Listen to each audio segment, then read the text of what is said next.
আলাইকুম ওয়া রাহমাতুল্লাহি ওয়া বারাকাতুহু। আপনারা অনেকে শুনেছেন বাংলাদেশ সেনাবাহিনী সম্প্রতি দ্বিতীয় বাংলাদেশ ব্যাটালিয়ন এর অধীনে ইসলামের 4 জন খলিফা তাদের নামে 4টা কোম্পানির নামকরণ করেছেন।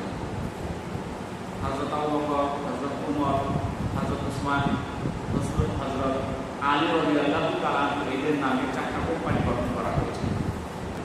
আমাদের সেনাপ্রধানের মুখে দাঁড়িয়ে আমাদের সেনাবাহিনীর নতুন ব্রিগেডের নাম, কোম্পানির নাম দেওয়া হয়েছে সাহাবীদের নামে, বিশিষ্ট খলিফাদের নামে। এইটা শুধু নামটা এই পর্যন্তই না, এই নামটা এত আতঙ্কিত করেছে, এমন কিছু দেশকে এতই আতঙ্কিত করেছে, তারা ভয়ে তাদের ঘুম হারা হয়ে গেছে এমন অবস্থা শুধু নাম দেখে। হাদিসের বর্ণনা অনুযায়ী হযরত মুহাম্মদ সাল্লাল্লাহু আলাইহি সাল্লামের অন্যতম একটি বিশেষ মুজিজা ছিল আল্লাহ তাআলা তার শত্রুদের অন্তরে তার এবং মুসলমানদের বিরুদ্ধে তীব্র ভয় ও ত্রাস সৃষ্টি করে দিয়েছিলেন। অর্থাৎ আল্লাহ রাসূল সাল্লাল্লাহু আলাইহি ওয়াসাল্লামের মুজিজা ছিল, মুজিজা মানে নিদর্শন। কি নিদর্শন?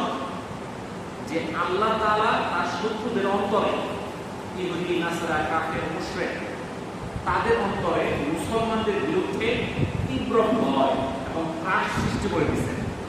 এর অর্থটা বুঝতে পারছেন? অর্থাৎ মুসলমানদেরকে দেখে সবাই ভয় পাবে। দেখেন, আমাদের সেনাপ্রধান দাঁড়িয়ে রাখছে, এই জন্য তারা ভয়ে আতঙ্কিত। কি না করে আমাদের সেনাবাহিনীর কোম্পানির নাম দেওয়া হয়েছে বিশিষ্ট খলিফাদের নামে, তারা আতঙ্কিত। ব্যাপার কি? এরা খলিফাদের নাম কেন বললো? আমাদের উপর আক্রমণ করে কিনা? আসলে মুসলমানদের যে ইমানি শক্তি, এটা অন্য কারো মধ্যে নাই। আপনারা ঘটনা শুনছেন, এক যুদ্ধের মধ্যে সাহাবীরা কি করতেছিল? মেসওয়াক করতেছিল। কারণ মেসওয়াক করা কি আল্লাহর রাসূলের সুন্নাত। তো সাহাবীরা মেসওয়াক করতেছিল।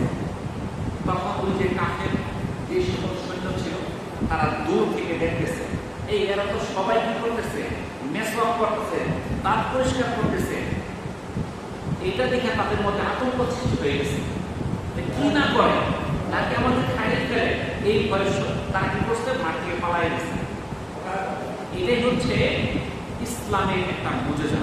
আল্লাহ রাসূলকে যেটা আল্লাহ তাআলা দিয়েছিলেন, যে মুসলমানদের বিরুদ্ধে তীব্র ভয় এবং ত্রাস সৃষ্টি করে দিয়েছিলেন সেই অমুসলিমদের, ইহুদি, নাসারাদের। অর্থাৎ যেখানে ইসলাম দেখবে তারা সেখানে ভয় পাওয়া যাবে, আতঙ্কিত হয়ে যাবে। এটাই হচ্ছে একটা মুজিজা। অনুরূপ ভাবে আজকে ইসলামকে সামনে রেখে আমাদের দেশের সেনাবাহিনী এই যে নামকরণ করছে, এতে কিন্তু অপশক্তিরা ভয় পাওয়া শুরু করছে। আসসালামু আলাইকুম ওয়া রাহমাতুল্লাহি ওয়া বারাকাতুহু।